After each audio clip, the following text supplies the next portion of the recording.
The wind is not wind anymore. It is a living thing, and it has come for him. 14 miles off the coast of Plymouth, on a spit of black rock the sea has been trying to erase for 1,000 years, a man named Henry Winstanley is clinging to the inside of his own creation. It is the night of the 26th of November, 1703, by the old calendar, a night England will remember for 300 years as the Great Storm. Church steeples are folding across the West Country. 1,500 sailors are drowning in the Downs. And Winstanley, silk merchant, engraver, showman, the eccentric genius who talked the Admiralty into letting him build the world's first offshore lighthouse, has come out to his tower to prove it can weather anything. He has said on the record that he wishes to be inside it during the greatest storm that ever blew. Tonight, the sea takes him at his word. By dawn, there is nothing. No tower, no lantern, no Winstanley, not a plank of English oak drifting on the tide. The Eddystone light and the man who lit it have been scrubbed from the rock as though they had never existed. And here is where most people think this story begins. A brave, doomed inventor, a romantic ruin, a lighthouse keeper's tale. But the story does not start here. It starts 2,000 years earlier, on a marble island off the coast of Egypt, with men feeding fire through a night that had no maps. It runs through Roman soldiers, medieval monks doing penance, a Scottish dynasty that produced Robert Louis Stevenson, a fortune of £444, 984 paid by Parliament to buy out a single private light, a corpse lashed to a railing for 4 months, 3 men who walked off an island and were never seen again, and a Swedish invention that quietly killed the whole profession while nobody was looking. You are about to meet a job that shaped the modern world, and then vanished from it. To understand what Winstanley died for, you have to sail south, into warmer water, and back through more than 19 centuries. Around the year 280 before the Common Era, in the reign of Ptolemy II Philadelphus, the second Greek pharaoh of Egypt, a tower rose out of a small island in the harbor of Alexandria. The island was called Phoros. The tower took its name. It was, by every account we have, staggering. Somewhere between 100 and 140 meters tall, the tallest human structure on Earth after the Great Pyramid at Giza, and the only one built for a working purpose. 3 tiers of pale limestone, a square base, an octagonal middle, a cylindrical crown. On top, a chamber open to the wind. And in that chamber, night after night, year after year, a fire. That fire is where our trade begins. Not with the stones, with the men beside them. Because a lighthouse, then and now, is not a building. It is a promise, and a promise needs someone to keep it. Ancient sources, the geographer Strabo writing around 20 BCE, the poet Posidippos of Pella a century earlier, describe attendants stationed at the summit of the Pharos in shifts, feeding it through the long Mediterranean nights. The evidence suggests these men were a mix. Enslaved labor hauling fuel up the internal ramp said to be wide enough for donkeys, and free, salaried specialists tending the flame itself. What burned in that iron basket we don't fully know. Wood, almost certainly. Resin, probably. Some scholars argue for a polished bronze mirror to throw the light seaward. Others say the flame alone, magnified by height, was visible to sailors more than 30 miles out. Think about that for a moment. In an age without clocks, without compasses, without charts of any accuracy, a grain ship out of Sicily or a trader out of Rhodes could steer through the dark toward a star that was not a star. A man had put it there. Another man was, at that exact moment, on his knees in a windy stone room feeding it. This is the invention that matters, not the tower, the watch. For the next 6 centuries, the Pharos burned. Roman emperors kept it lit. Arab geographers marveled at it. Earthquakes in 956, 1303, and 1323 finally shook it down. But by then the idea had already escaped the island. Every harbor that mattered, Ostia at the mouth of the Tiber, Leptis Magna on the Libyan coast, Chris on the Black Sea, was building its own smaller Pharos and staffing it with its own quiet men. A permanent human presence, against the dark, on behalf of strangers. That was the job. And it was about to travel a very long way. The Romans took the idea north, into weather the Greeks would have refused to sail in. Around 46 CE, on the white cliffs of Dover, the legions built a Pharos of their own, an octagonal tower of tufa and brick that still stands, in ruins, inside the castle grounds today. It is the oldest surviving Roman structure in Britain, and for centuries the men who tended its fire were auxiliaries of the Classis Britannica, the Channel Fleet. When Rome withdrew, the flame went with it. The coast of Britain went dark for the better part of 1,000 years. What replaced the soldier in the medieval centuries was the monk. This is a twist most retellings skip. When you picture a lighthouse keeper, you picture a bearded man in oilskins. But for the whole long stretch between the fall of Rome and the rise of the merchant navies, the keeper of the coast was a hermit in a cassock. He lived in a cell attached to a chapel on a headland. He said mass for the dead of the sea. And every night, in a small iron basket on the chapel roof, or in a stone lantern beside it, he burned sea coal for the souls of sailors, and, incidentally, for their ships. The most vivid case we have is a small square tower still standing on a green hill above the English Channel, on the Isle of Wight, at a place called St. Catherine's Down. It is called the Oratory. Locals, with dry affection, call it the pepper pot. And it exists, in the sober language of the court roll, as a punishment. In 1313, a landowner named Walter de Goddeton did what a great many landowners on that coast did. When a Genoese ship went aground nearby carrying casks of holy wine bound for a monastery, he helped himself. The church found out. Wine consecrated for the Mass was not something a squire could quietly drink. Walter was hauled before ecclesiastical court, threatened with excommunication, and in 1328 sentenced to build and maintain a lighthouse and a chapel on his own land, and to endow a priest to serve both, in perpetuity, as penance. The pepper pot burned coal in its lantern until Henry VIII dissolved the monasteries 2 centuries later. Read that again. A man stole shipwrecked wine, and the church made him light the coast for the rest of his life. You are beginning to see the shape of the thing. The keeper was not always a professional. Sometimes he was a slave, sometimes a soldier, sometimes a monk paid in prayers, sometimes a criminal doing penance. But someone, somewhere along every dangerous coast in the known world, was awake in the small hours, feeding a fire he had not lit for himself. By the time Elizabeth I came to the throne, that patchwork of monks and penitents was breaking. England was becoming a trading empire. And an empire needs a system. The system arrived in London on the 20th of May, 1514, in a charter sealed by Henry VIII. Its beneficiary was a small brotherhood of Thames pilots, mariners of the most glorious and undivided Trinity, who met at Deptford by the river. Henry gave them the right to regulate pilotage on the Thames. Within a century, they had the right to erect and maintain sea marks and lighthouses along the entire English coast. They still do. Trinity House exists to this day, and every navigational light in England and Wales answers to it. That charter did something the ancient world had never managed. It made the keeper a civil servant, not a slave, not a monk, an employee of a corporation of the crown, paid a wage, held to a written standard, and, critically, replaceable. Scotland went further. In 1786, a full 67 years before Britain finished the last stretch of its rail network, the Parliament in Edinburgh passed an act creating the Commissioners of Northern Lighthouses, later the Northern Lighthouse Board. Their brief was to light the wildest coast in Europe, 6,000 miles of shattered granite, tidal races, uncharted skerries, and long winter dark. Their first engineer was a modest Edinburgh lamp maker named Thomas Smith, who had spent his life fitting oil lamps into the shops and streets of the new town. Smith had a stepson, a serious undersized boy named Robert Stevenson. What the Stevensons did to lighthouse keeping over the next 130 years is one of the great, almost invisible dynasties of the modern world. Robert Stevenson built the Bell Rock Light, a granite tower planted on a reef that vanishes at every tide, 12 miles off Arbroath, finished in 1810 and still burning today. His son Alan built Scarivore off the Hebrides, a design so pure the French Academy called it the most perfect civil engineering work of its age. Another son, David, and David's son, Charles, invented the flashing character codes that let sailors tell one light from another. Between them, 4 generations of Stevensons designed and built 97 lighthouses on the Scottish coast alone. They also codified the trade. A Northern Lighthouse Board keeper, by 1830, knew exactly what he owed his employer. He polished the reflectors at daybreak. He trimmed the wicks and refilled the oil at set hours.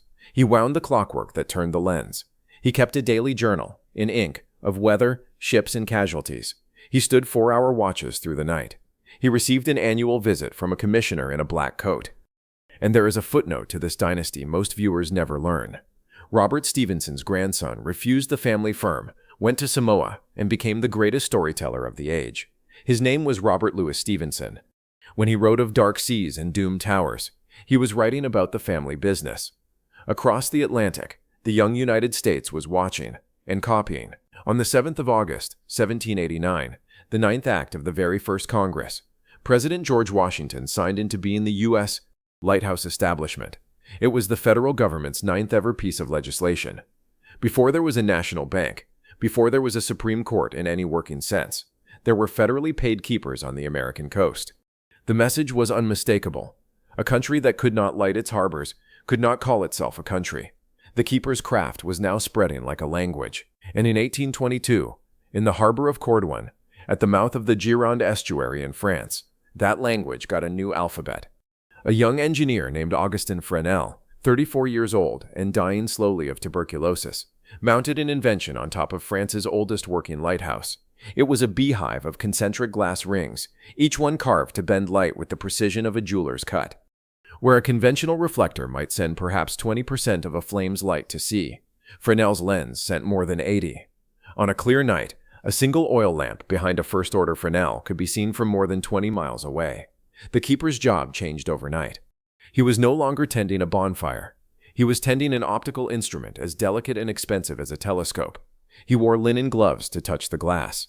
He polished each of the 1,000-odd prisms with jeweler's rouge. Any smudge cost a ship a mile of visibility. And then the whole thing went imperial. By the 1860s, the British Empire had lit its coasts from Cornwall to Ceylon. There was a lighthouse at Great Bass's Reef off southern Sri Lanka, built in 1873, on a rock so exposed that stores had to be flung to the keepers by rope. There was the Green Point Light at the Cape of Good Hope, burning since 1824 for ships rounding into the Indian Ocean. Horsburgh Light guarded the eastern approach to the Strait of Singapore from 1851. Cape Otway watched the tide of migrants pouring into Australia through Bass Strait from 1848. The Imperial Lighthouse Service, formalized in 1911, paid, trained, transferred, and pensioned keepers across 5 continents. For roughly 100 years, there was a strange, quiet brotherhood scattered across the world's coastlines. A man polishing brass in the Shetlands, another in Ceylon, another on a limestone reef in the Bahamas, another on a rock off Chile, all doing the same job, to the same written standard, at the same hours of the same night. None of them had ever met. Most of them never would. They were serving the same flame. And that flame, by the 1850s, had begun to make certain people extraordinarily rich. Here is a fact that will rearrange how you see the whole industry. For most of the 18th and 19th centuries, the money that paid for lighthouses did not come from taxes. It came from ships. Every vessel entering a British port paid a small charge, calculated per ton of cargo, called light dues. A collier from Newcastle paid a few pence. A tea clipper from Canton, groaning under thousands of tons of chests, paid a small fortune. Multiply that by every ship entering every port every year, and you have one of the strangest revenue streams in economic history. A private tax on the sea, collected by lantern light. At first the dues went to Trinity House, to the Crown, to the commissioners in Edinburgh. But there was a loophole. A patent from the Crown allowed private citizens to build lighthouses and collect the dues from ships that passed them. The scale of what that produced is almost unbelievable today. Consider the Skerries, a small, ugly cluster of rocks off the northwest coast of Anglesey in Wales, on the sea road from Liverpool to Dublin and out to the Atlantic. In 1717, a merchant named William Trench obtained a patent to build a lighthouse there. It ruined him. The sea kept smashing his tower. His son drowned during construction. He died in poverty. But the patent, and the little coal-fired light that eventually rose on the rock, passed by inheritance and marriage into the hands of a family called Morgan. By the 1820s, as Liverpool became the second port of the British Empire, the Morgans of Skerries were quietly earning over £20,000 a year from that one light, in 1830s money, from a single rock.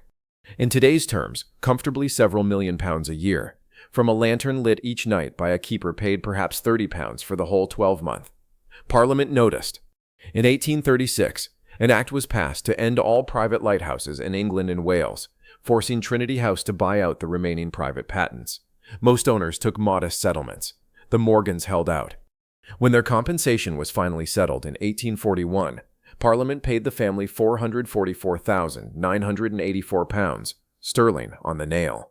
It remains, in real terms, one of the largest single compensations ever paid to a private British citizen by an Act of Parliament for a rock, with a light on it, tended by a man on £30 a year.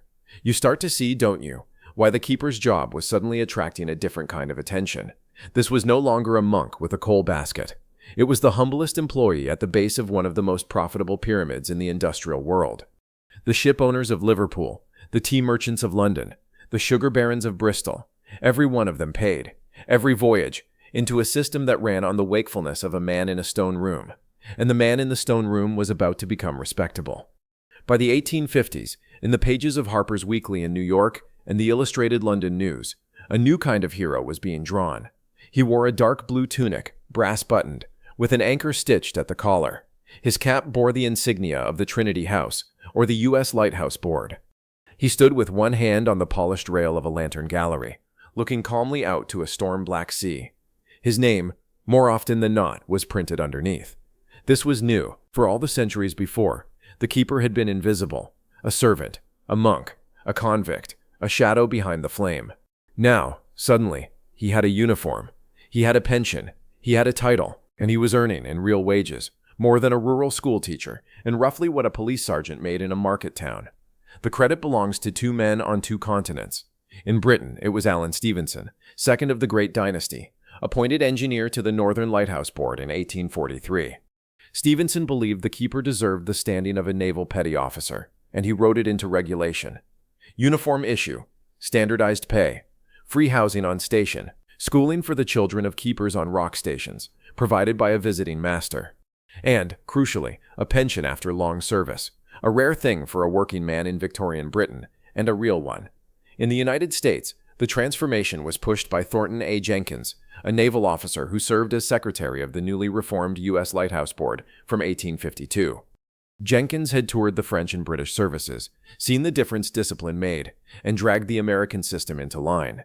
He introduced the blue uniform in 1884. He wrote a keeper's manual so precise it dictated the number of strokes of the polishing cloth on each Fresnel prism.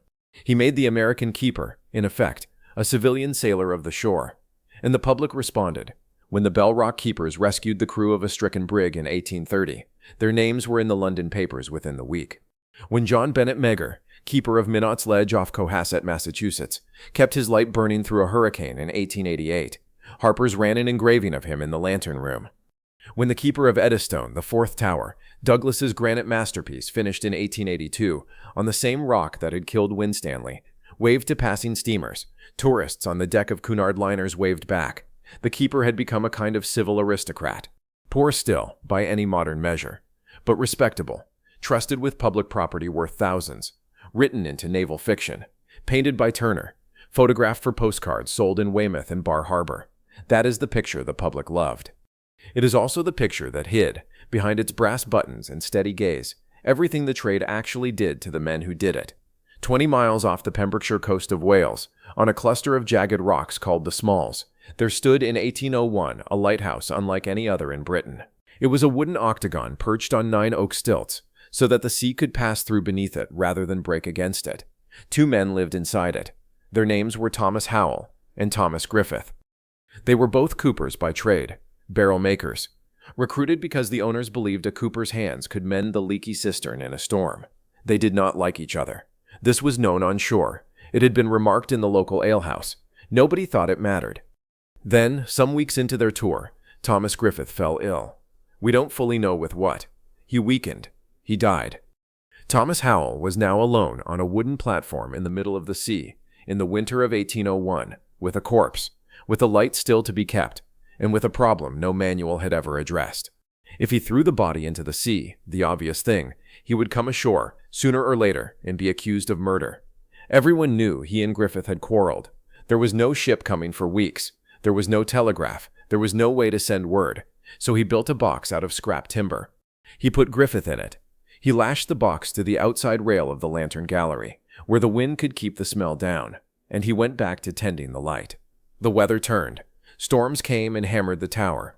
The makeshift coffin split open. An arm worked its way loose and, in the wind, began to move, beckoning, some later said, at the small window through which Howell watched the sea. He kept the light burning for roughly 4 months.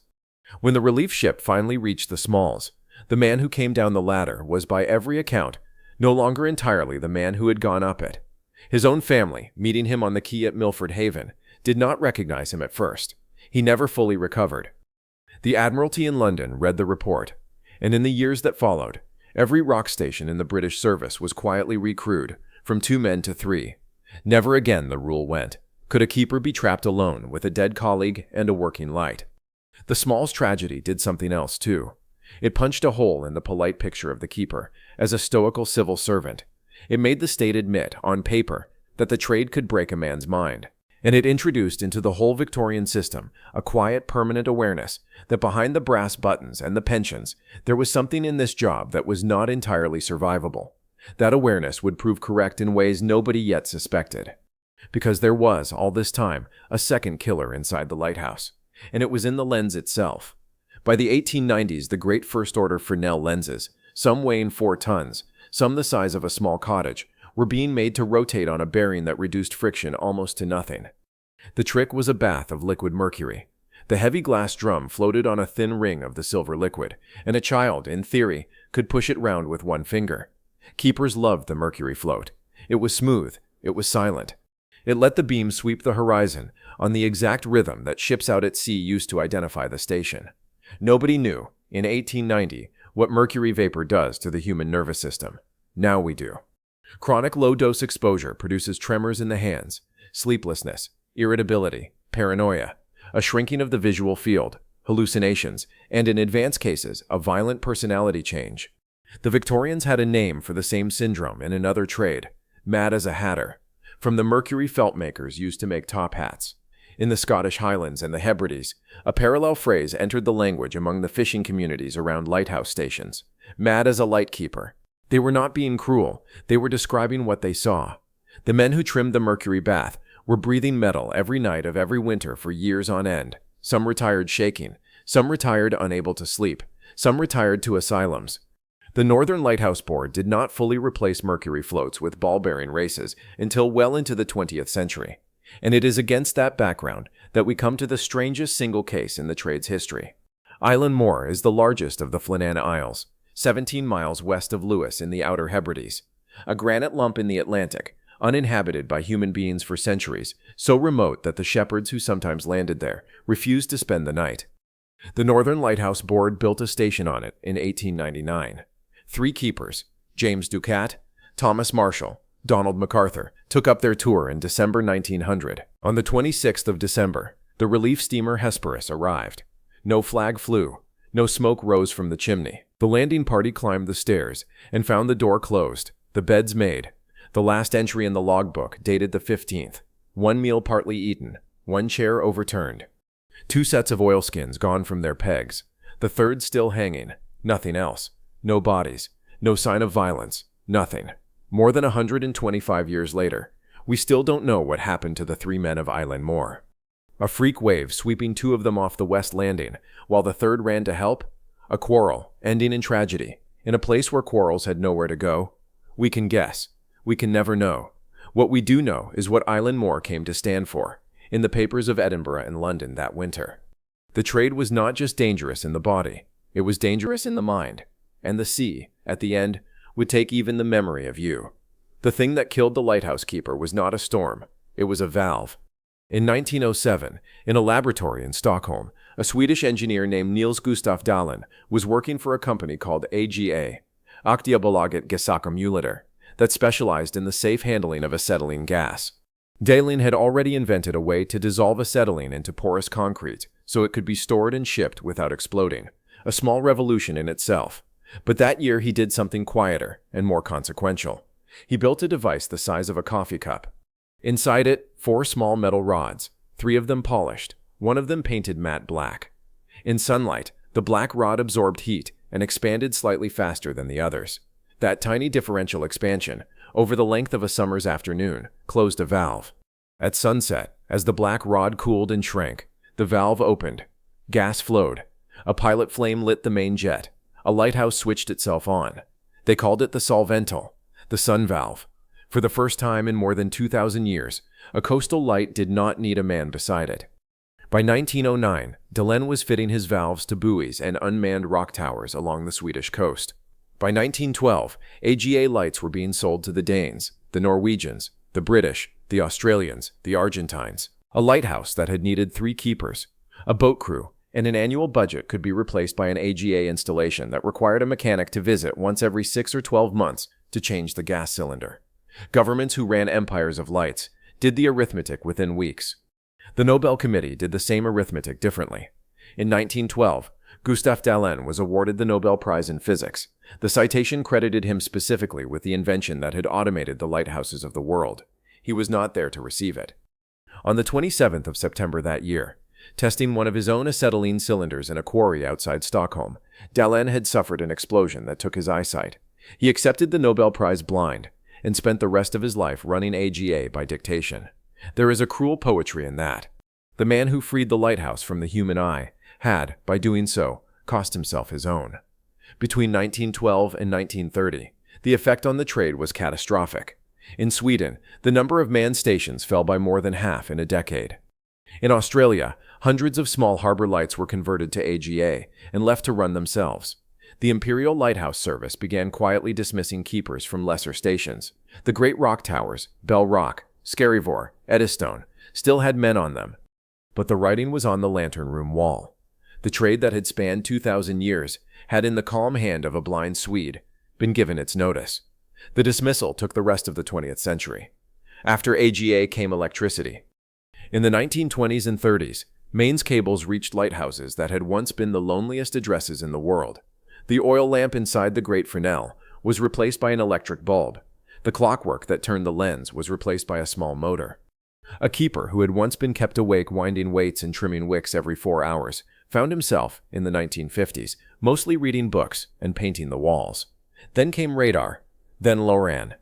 Then, in the 1990s, the killer, the Global Positioning System, 24 satellites in orbit, giving every ship at sea its position to within a few meters, day or night, in any weather, for free. The lighthouse itself did not become obsolete. Ships still wanted a visible confirmation as they came in, but the keeper, the man in the stone room, the woman on the rock, became a line item on a spreadsheet that no longer added up. The endgame came fast, and it came almost simultaneously on both sides of the Atlantic. In Great Britain, Trinity House had already automated most of its stations through the 1980s.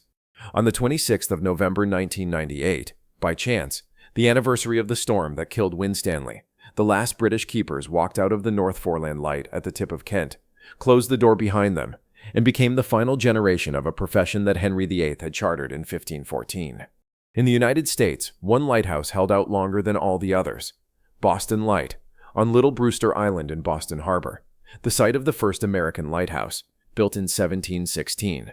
Congress, in an unusual act of preservation, ruled by law in 1989 that Boston Light must always have a keeper, even after automation. The last United States Coast Guard officer to serve as its keeper was Sally Snowman, appointed in 2003, the first woman ever to hold the post, who kept the flame, ceremonially and practically, until she retired in 2023. Do the arithmetic. From the Pharos of Alexandria under Ptolemy II, around 280 before the Common Era, to the closing of the door at North Foreland in November 1998, is 2,278 years. 2,278 years of continuous human presence on the world's dangerous coasts. Ended, effectively, inside a single decade. There was no ceremony in most places, no band, no obituary in the national press. In 100 small harbors from Nova Scotia to New South Wales, the men and women whose fathers and grandfathers had kept the light simply carried their boxes down the stairs, handed in the keys, and went home. The light kept turning, but nobody was watching it anymore. Let us take a breath and look back at the road we have traveled. On an island off Alexandria, more than 2,000 years ago, men fed a fire through the Egyptian night for the sake of ships they would never see. On a green hill in the Isle of Wight, a squire who stole holy wine was sentenced by the church to light his own coast until he died. In Edinburgh, 4 generations of Stevensons walked out onto rocks the sea took back at every tide, and made the flame regular, codified, professional. In the harbors of Liverpool and Boston, keepers polished Fresnel prisms with jeweler's rouge and drew wages the ship owners paid in dues per ton. Off a wooden tower in Pembrokeshire, a man named Thomas Howell lashed his dead partner to the rail rather than be called a murderer, and lost his mind keeping the promise. In an empty room on Eilean Mòr, 3 sets of oilskins were counted, and only 2 were missing. In a Swedish quarry, a blind engineer accepted a Nobel Prize for the small brass valve that had, quietly, made all of it end. 2,278 years. Gone. And here is the strange, moving thing. The trade is not really gone. It is hidden. Tonight, if a cargo ship steams up the Thames toward the port of London, its owners will pay light dues to Trinity House, calculated by tonnage, exactly as they were paid in the time of Elizabeth I. That money will maintain the automated lights the keepers use to feed by hand. The system is still there. Only the man is missing. Tonight, in every car headlight on every motorway in the world, a small stack of concentric plastic rings will bend the beam onto the road ahead. It is a Fresnel lens. Augustin Fresnel invented it, dying of tuberculosis, to save the lives of sailors. You use it, without knowing his name, to overtake a lorry in the rain. Tonight, in the Cornish parish rolls and in the phone book of Aberdeen, families still carry the surname Lightkeeper, or Lightman, or Wickman, passed down from great-great-grandfathers who tended flames on rocks their descendants have never seen. In the Highlands, an old man who cannot sleep will sometimes still be described, in a soft voice, as mad as a lightkeeper, and no one who says it will quite remember why. And out on the Eddystone Reef, 14 miles off Plymouth, on the same black rock that killed Henry Winstanley in November 1703, a fourth tower still burns, automated now, empty, but burning, in an unbroken line, back to the man who wished to be inside it in the greatest storm that ever blew. He got his wish, and the trade he helped invent kept the coast alive for another 300 years without him. If one part of this story struck harder than the rest, the corpse on the rail, the vanished men of the Flannans, the fortune paid for a rock, I would love to hear it in the comments. And if there is a lighthouse keeper somewhere in your own family tree, a grandfather on a rock in Nova Scotia, or an uncle on a Scottish skerry, tell us his name. We will read them. This is the channel for the forgotten trades and the lost worlds behind the everyday. Subscribe, and keep the light on with us.